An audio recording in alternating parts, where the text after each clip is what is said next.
এইভাবে সম্পূর্ণ মাছগুলো ধুয়ে নেব, সরি, ভাইরাল করালে একে একে সব মাছ ভেজে নেব।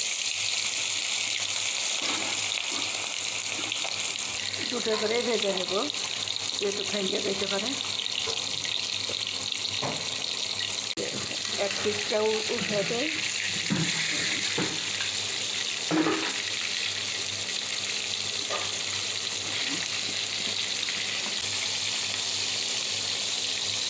মাছগুলোর মধ্যে তেল আছে, তেল অনেক বের হয়ে যাবে, তারপরে মাছটা টেস্ট হবে,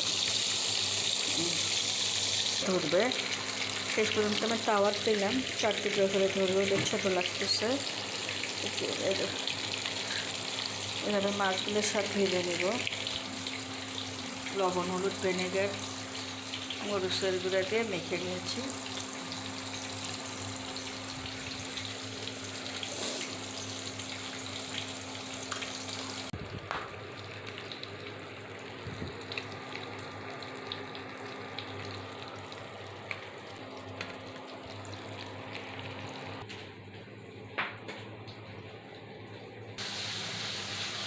চার পিস করে উঠে নিতেছি।